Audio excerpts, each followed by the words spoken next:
নমস্কাৰ সদায় অনুৰোধ আজিও আপোনালোকৰ বাবে লৈ আহিছোঁ আছাম ডাইৰেক্ট ৰিক্ৰুটমেণ্টত আহিবলগীয়া কেইটামান ইম্পৰ্টেণ্ট কুৱেশ্যন আজিৰ ভিডিঅ'টো বহুত ইম্পৰ্টেণ্ট হ'ব কাৰণ আজি আমি ডিছকাছ কৰিম মুঠ 40টা কুৱেশ্যন বেক টু বেক গতিকে কোনো ধৰণৰ স্কিপ নকৰিব ভিডিঅ'টো কাৰণ বহুত ইম্পৰ্টেণ্ট হ'ব আগন্তুক পৰীক্ষাৰ কাৰণে নমস্কাৰ সকলোকে স্বাগতম জনাইছোঁ বিশ্বাসী বন্ধু উন্নতি গুৰুত্বপূৰ্ণ ভিডিঅ'লৈ আপোনালোকে যদি এতিয়ালৈকে চেনেলটো ছাবস্ক্ৰাইব কৰা নাই ছাবস্ক্ৰাইব কৰি ল'ব কাৰণ আমাৰ বিশ্বাসী বন্ধুৰ জৰিয়তে আপোনালোকে বিভিন্ন ধৰণৰ দৰকাৰী লগতে ভিডিঅ' পাই থাকিব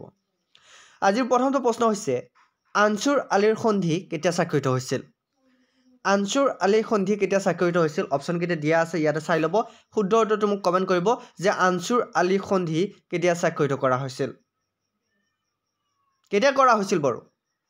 যদি উত্তৰটো জানো বুলি ভাবিছে তেনেহ'লে কমেণ্টত উত্তৰটো দিবলৈ সংকোচ নকৰিব কাৰণ আপোনালোকে যদি উত্তৰটো দিয়ে আপোনালোকৰ এটা প্ৰেক্টিছ হ'ব ইয়াৰ শুদ্ধ উত্তৰটো হৈছে আনছুৰ আলী সন্ধি 1639 চনত 1639ত স্বাক্ষৰিত কৰা হৈছিল চনটো মনত থাকিব 1639 নেক্সট কুৱেশ্যন নম্বৰ 2 ৰঘুদেৱৰ পুত্ৰ কোন আছিল অপশ্যন কেইটা দিয়া আছে ভালকে চাই কেনে মোক শুদ্ধ উত্তৰ দিব যে ৰঘুদেৱৰ পুত্ৰ কোন আছিল একদম সিম্পল কুৱেশ্যন ইজি কুৱেশ্যন হয় গেট 3 গেট 4 কাৰণে আৰু আছামিছত দিয়া আছে কুৱেশ্যন কেইটা মই ভাবো আপোনালোকৰ প্ৰবলেম নহয় আছামিছত দিয়া থাকিলে কাৰণ বহুতে মোক আছামিজ মিডিয়ামৰ কুৱেশ্যন এনসাৰ সিৰিজ এটা লাগে বুলি ৰিকুৱেষ্ট কৰি থকাৰ বাবে এইটো সিৰিজ লৈ আহিছোঁ back to back special question আমি ইয়াতে ডিসকাস কৰি আছোঁ গতিকে আগৰ ভিডিঅ'বোৰ যদি চোৱা নাই চাব পাৰ কাৰণ আগৰ ভিডিঅ'বোৰতে আপোনালোকে বিভিন্ন ধৰণৰ দৰকাৰী তথ্যৰ লগতে কুৱেশ্যনবোৰ পাব ৰঘুদেৱৰ পুত্ৰ আছিল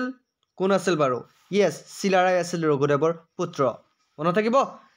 চিলাৰায় আন এটা নাম কি আপোনালোক খুদিব পাৰে চিলাৰায় আন কি নামেৰে জনা যায় তেতিয়া আপোনালোকে মনত ৰাখিব শুক্লধ্বজ বুলি জনা যায় চিলাৰায় আন এটা নাম নেক্সট কুৱেশ্যন নম্বৰ 3 আনুষ্ঠানিকভাৱে হিন্দু ধৰ্ম গ্ৰহণ কৰা প্ৰথম আহোম শাসক কোন আছিল আনুষ্ঠানিকভাৱে হিন্দু ধৰ্ম গ্ৰহণ কৰিছিল তেখেতে কোনে গ্ৰহণ কৰিছিল ইয়াৰ ভিতৰত শুদ্ধ উত্তৰটো মোক কমেণ্ট কৰকচোন বহুত কম সময় দিম আপোনালোকক কম সময়ৰ ভিতৰতে এনসাৰবোৰ দিবলৈ ট্ৰাই কৰিব ইয়াৰ শুদ্ধ উত্তৰটো হৈছে আনুষ্ঠানিকভাৱে জয়ধ্বজ সিংহই হিন্দু ধৰ্ম গ্ৰহণ কৰিছিল আৰু তেখেতে আছিল হিন্দু ধৰ্ম গ্ৰহণ কৰা প্ৰথম আহোম শাসক নেক্সট কুৱেশ্যন নম্বৰ 4 কছাৰী ৰজাই পৰাজয়ৰ পিছত প্ৰতাপ নাৰায়ণ উপাধি গ্ৰহণ কৰিবলৈ আহোমসকল আছিল কি আছিল বাৰু এপিএসসি 2001 অহা কুৱেশ্যন হয় যে কছাৰী ৰজাই পৰাজয়ৰ পিছত প্ৰতাপ নাৰায়ণ উপাধি গ্ৰহণ কৰিবলৈ আহোমসকল আছিল কি আছিল কোন আছিল ইয়াৰ শুদ্ধ উত্তৰটো হৈছে ইন্দ্ৰনাৰায়ণ আছিল শুদ্ধ উত্তৰ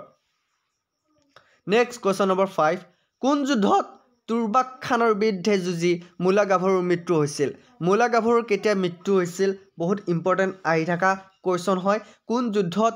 তুৰ্বাক খানৰ বিৰুদ্ধে যুঁজি মূলা গাভৰুৰ মৃত্যু হৈছিল বহুত ইম্পৰ্টেণ্ট কুৱেশ্যন নেগলেক্ট নকৰিব দেই কুৱেশ্যনবোৰ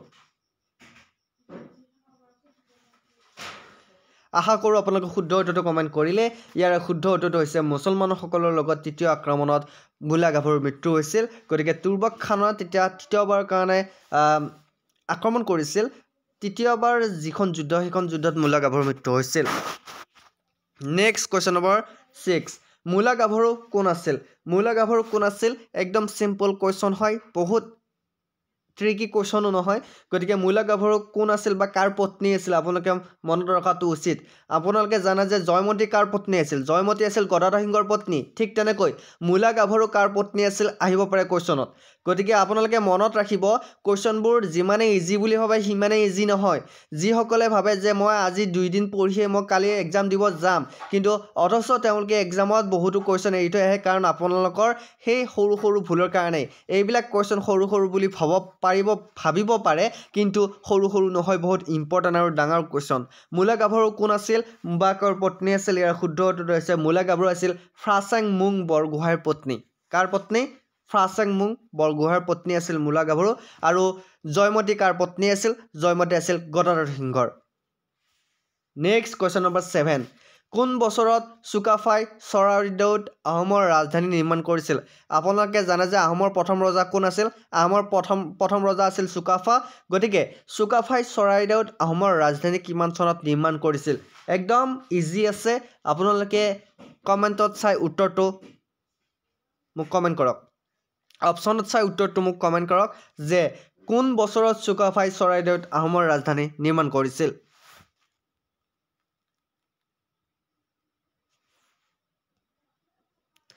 একদম শুদ্ধ উত্তৰটো হৈছে 1253 চনত ওকে 1253 চনত আহোম চৰাইদেউত ৰাজধানী পাতিছিল চুকাফাই ওকে 1253 সৰি 1253 চনটো মনত ৰাখিব নেক্সট কোৱেশ্চন নম্বৰ 8 বুৰঞ্জী শব্দৰ আক্ষৰিক অৰ্থ কি আপোনালোকে বুৰঞ্জী নাম শুনিছে বুৰঞ্জী মানে আমি সকলোৱে ইতিহাস বুলি ভাবো কিন্তু বুৰঞ্জী শব্দৰ আক্ষৰিক অৰ্থ কি বহুত ইম্পৰ্টেন্ট কোৱেশ্চন হয় এপিএসসিত আহি থকা কোৱেশ্চন হয় গতিকে এইবিলাক কোৱেশ্চন ট্ৰিকি কোৱেশ্চন হয় অকণমান যদি মন কৰে মনত ৰাখে তেতিয়াহ'লে ভৱিষ্যতৰ কাৰণে আপোনালোকৰ চিন্তা নাই গতিকে বুৰঞ্জী শব্দৰ আক্ষৰিক অৰ্থ কি ইয়াৰ শুদ্ধ উত্তৰটো কমেন্ট কৰক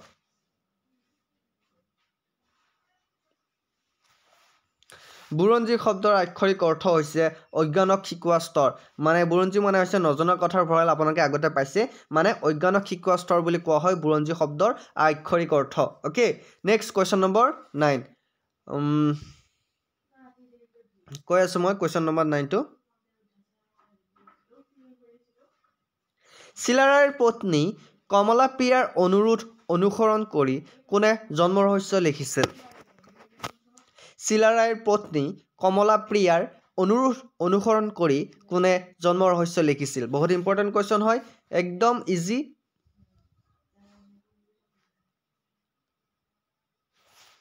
ইয়াৰ শুদ্ধ উত্তৰটো হৈছে মাধৱদেৱে লিখিছিল কোনে লিখিছিল মাধৱদেৱে নেক্সট কোৱেশ্চন নম্বৰ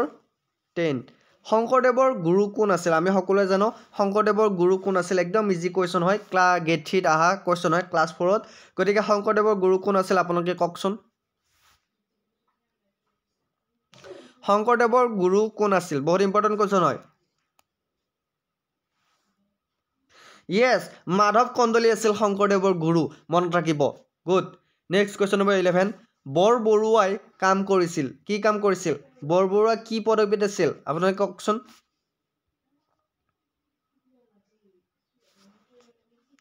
বৰবৰুৱা আছিল আহোম ৰাজ্যৰ মুখ্য কাৰ্যবাহী বিষয়া তেখেতে কি কাম কৰিছিল আহোম ৰাজ্যৰ মুখ্য কাৰ্যবাহী বিষয়া হিচাপে কাম কৰিছিল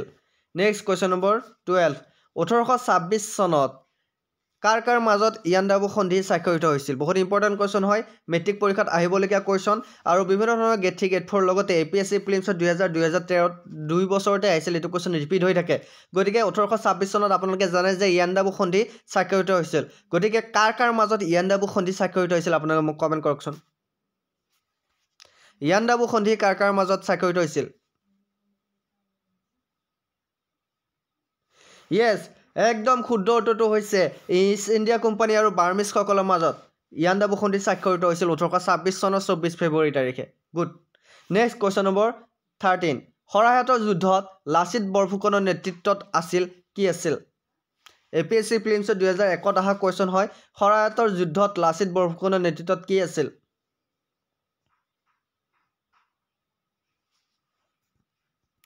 ইয়েস একদম শুদ্ধ উত্তৰটো হৈছে ৰাজমন্ত্ৰী অতনু বৰগোহাঁই তেখেতৰ নেতৃত্বত আছিল গতিকে একদম ইজি কোৱেশ্চন হয় একদম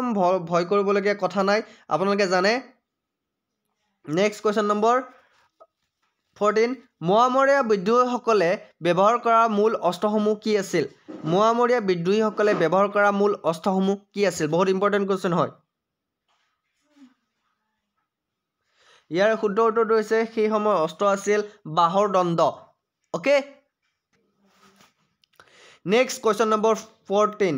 কামতা ৰাজ্যৰ কোনজন ৰজাই প্ৰথমবাৰৰ বাবে কামেশ্বৰ উপাধি গ্ৰহণ কৰিছিল বহুত ইম্পৰ্টেন্ট কোৱেশ্চন হয় কামতা ৰাজ্যৰ কোনজন ৰজাই প্ৰথমবাৰৰ বাবে কামেশ্বৰ উপাধি গ্ৰহণ কৰিছিল option A Sandhya option B Sindhu option C Arimatta option D Mriganka ইয়াৰ ভিতৰত শুদ্ধ উত্তৰ কোনটো হ'ব কমেন্ট কৰকচোন যে কামতা ৰাজ্যৰ কোনজন ৰজাই প্ৰথমবাৰৰ বাবে কামেশ্বৰ উপাধি গ্ৰহণ কৰিছিল অপচন কেইটা মই কৈ দিছো option A Sandhya option B Sindhu option C Arimatta option D Mriganka ইয়াৰ ভিতৰত শুদ্ধ উত্তৰ কোনটো হ'ব ইয়েস একদম শুদ্ধ উত্তৰটো হৈছে option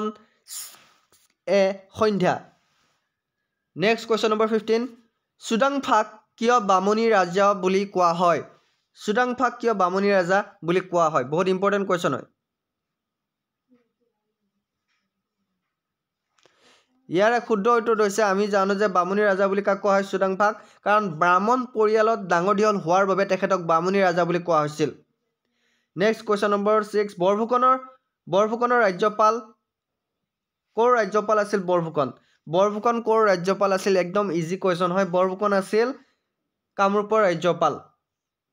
next question number 17 Lachit বৰফুকনৰ জ্যোতিষী কোন আছিল বহুত ইম্পৰ্টেণ্ট কুৱেশ্যন হয় আপোনাৰ কমেণ্ট আহিব পাৰে খৰায়তৰ আপোনাৰ জানে যে খৰায়তৰ যুদ্ধত লাচিত বৰফুকনৰ নাম বহুত চৰ্চিত আছিল আহোমৰ সেনাপতি কোন আছিল লাচিত বৰফুকন আৰু মোগলৰ সেনাপতি আছিল ৰামসিংহ গতিকে লাচিত বৰফুকনৰ জ্যোতিষী কোন আছিল আহিব পাৰে কুৱেশ্যনটো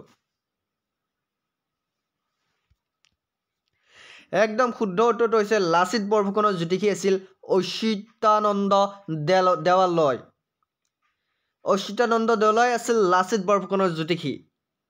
নেক্সট কুৱেশ্যন নম্বৰ 18 মোৱামৰীয়া বিদ্ৰোহীসকলে ব্যৱহাৰ কৰা মূল অস্ত্ৰসমূহ আছিল এইটো মই অলৰেডি কৈছোৱেই বাহৰ দণ্ড নেক্সট কুৱেশ্যন নম্বৰ 19 আহোম ৰাজত্ব কালত ব্যৱহৃত মুদ্ৰা কেইটা নামেৰে জনা যায় বা কি নামেৰে জনা যায় আমি সকলোৱে জানো যে বৰ্তমান আমি যি মুদ্ৰা ব্যৱহাৰ কৰোঁ তাক কোৱা হয় টকা বাংলাদেশৰ মুদ্ৰাক কোৱা হয় টাকা ঠিক তেনেকৈ জাপানৰ মুদ্ৰাক কোৱা হয় য়েন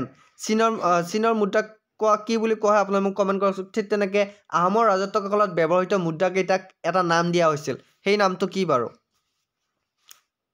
কি বুলি কোৱা হৈছিল আহোমৰ দিনত ব্যৱহৃত মুদ্ৰাক একদম শুদ্ধ উত্তৰটো দিছে যিসকলে দিছে ঠিকেই দিছে টাক্কা বুলি কোৱা হৈছিল টাক্কা নেক্সট কুৱেশ্যন নম্বৰ 20 দা হেৰিডিটাছ যুদ্ধৰ মাজত যুদ্ধ হৈছিল কাৰ মাজত হাদিৰা চৌকী যুদ্ধৰ কাৰ মাজত হৈছিল হাদিৰা চৌকী যুদ্ধ কাৰ মাজত হৈছিল বাৰ্মিজ আৰু আহোমসকলৰ মাজত হৈছিল নেক্সট কুৱেশ্যন নম্বৰ 21 কোন বছৰত মল্লদেৱ যাক আমি নৰনাৰায়ণ বুলি কওঁ নৰনাৰায়ণ উপাধি লাভ কৰিছিল মল্লদেৱে কোন চনত নৰনাৰায়ণ উপাধি লাভ কৰিছিল কেতিয়াবা কুৱেশ্যন আহিব পাৰে যে নৰনাৰায়ণৰ আন এটা নাম কি আপোনালোকে মনত ৰাখিব যিকোনো ধৰণৰ পৰীক্ষাত সুধিব পাৰে যে নৰনাৰায়ণৰ আন এটা নাম কি তেনেহ'লে নৰনাৰায়ণৰ আন এটা নাম হৈছে মল্লদেৱ ঠিক তেনেকৈ চিলাৰায় আন এটা নাম কি সুধিব পাৰে চিলাৰায় আন এটা নাম হৈছে শুক্লধ্বজ আৰু এনেকুৱা ধৰণৰ কুৱেশ্যনবোৰ আপোনালোক সুধিব পাৰে মনত ৰাখিব যে কোন বছৰত মল্লদেৱে নৰনাৰায়ণ উপাধি গ্ৰহণ কৰিছিল ইয়াৰ শুদ্ধ উত্তৰটো হৈছে 1540 চনত নৰনাৰায়ণ উপাধি লাভ কৰিছিল মল্লদেৱে নেক্সট কুৱেশ্যন নম্বৰ 22 কোচ ৰজাৰ শিলালিপিত ব্যৱহৃত ভাষা কি আছিল কোচ ৰজাসকলে কি ভাষা ব্যৱহাৰ কৰিছিল বহুত ইম্পৰ্টেণ্ট কুৱেশ্যন হয় বাংলা ভাষা পালি ভাষা সংস্কৃত ভাষা অসমীয়া ভাষা কি ভাষা শিলালিপিত ব্যৱহাৰ কৰিছিল কোচ ৰজাসকলে ইয়াৰ শুদ্ধ উত্তৰটো হৈছে সংস্কৃত ভাষা ব্যৱহাৰ কৰিছিল নেক্সট কুৱেশ্যন নম্বৰ 23 কোচ মুদ্ৰাবোৰক কি নামেৰে জনা গৈছিল আপোনালোকে জানে যে আহোমৰ মুদ্ৰাক টাকা বুলি কোৱা হৈছিল কোচ মুদ্ৰাক কি বুলি জনা গৈছিল কোচসকলে ব্যৱহাৰ কৰা মুদ্ৰাক কি বুলি জনা গৈছিল নাৰায়ণী বুলি জনা গৈছিল গতিকে বহুত ইম্পৰ্টেণ্ট কুৱেশ্যন হয় কোচসকলে যিবোৰ মুদ্ৰা ব্যৱহাৰ কৰিছিল সেইবোৰ মুদ্ৰাক নাৰায়ণী বোলা হৈছিল নেক্সট কুৱেশ্যন নম্বৰ 24 পাল বংশৰ প্ৰতিষ্ঠাপক কোন আছিল বহুত ইম্পৰ্টেণ্ট কুৱেশ্যন হয় পাল বংশৰ প্ৰতিষ্ঠাপক আছিল ব্ৰহ্মপাল নেক্সট কুৱেশ্যন নম্বৰ 25 কোন বছৰত আহোম ৰাজ্য প্ৰতিষ্ঠা হৈছিল আপোনালোকে জানে যে আহোম ৰাজ্য কেতিয়া প্ৰতিষ্ঠা হৈছিল বহুত ইম্পৰ্টেণ্ট কুৱেশ্যন হয় ইয়াৰ শুদ্ধ উত্তৰটো আপোনাৰ কমেণ্ট কৰক 1228 চনত আহোম ৰাজ্য প্ৰতিষ্ঠা হৈছিল হয়নে নেক্সট কুৱেশ্যন নম্বৰ 26 কোন আহোম ৰজাই কুটৌকি খাউন বেজবৰুৱা দলৈ আদি পদ সৃষ্টি কৰিছিল এইকেইটা পদ কুটৌকি খাউন বেজবৰুৱা দলৈ এই গোটেইকেইটা পদ কোন ৰজাই সৃষ্টি কৰিছিল বহুত ইম্পৰ্টেণ্ট কুৱেশ্যন হয়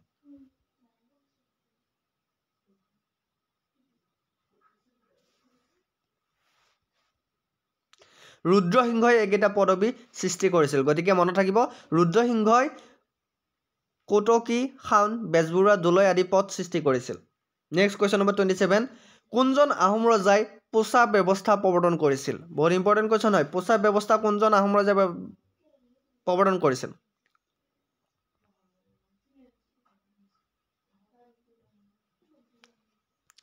পোছা ব্যৱস্থা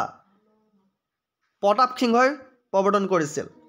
নেক্সট কুৱেশ্যন নম্বৰ 28 তলৰ কোনজন আহোম ৰজাই কোচ ৰজা নৰনাৰায়ণৰ লগত মাজুলী সন্ধি স্বাক্ষৰিত কৰিছিল মাজুলী সন্ধি আপোনালোকে মই অন্য এটা ভিডিঅ'ত কৈছিলোঁ মাজুলী সন্ধিৰ বিষয়ে ইয়াৰ ভিতৰত মাজুলী সন্ধি কোনে স্বাক্ষৰ কৰিছিল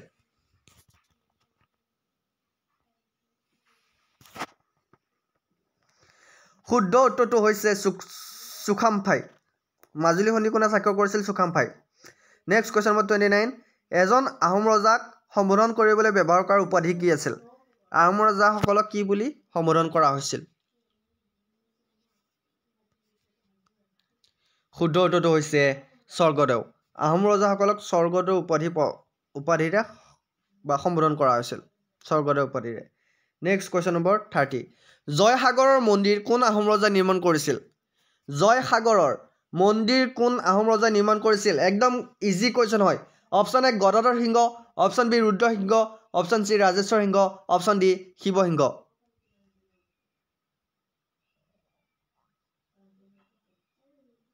জয়সাগৰ মন্দিৰ ইয়েছ ৰুদ্ৰ সিংহই নিৰ্মাণ কৰিছিল তো বন্ধুসকল এয়া আছিল আজিৰ ভিডিঅ'টো কেইটামান গুৰুত্বপূৰ্ণ কোৱেশ্চন আশা কৰোঁ আপোনালোকে চাই ভাল পালে মুঠ 40টা কোৱেশ্চন আমি ডিছকাছ কৰিছোঁ বহুত ইম্পৰ্টেণ্ট হয় আপোনালোকে যদি ভিডিঅ'টো চাই ভাল পালে লাইক কৰিবলৈ নাপাহৰিব আৰু আগৰ ভিডিঅ'বোৰ পাৰ্ট 1ৰ পৰা চাবলৈ নাপাহৰিব আৰু লগতে আছামিজ বুকৰ চিৰিজটো আপোনালোকে চাব কাৰণ তাতে বহু কথা আপোনালোকে জানিব পাৰিব তো বন্ধুসকল আজিলৈ মানে অন্য এটা ভিডিঅ'টো লগ পোৱাৰ প্ৰতিশ্ৰুতিৰে জয় হিন্দ জয় অসম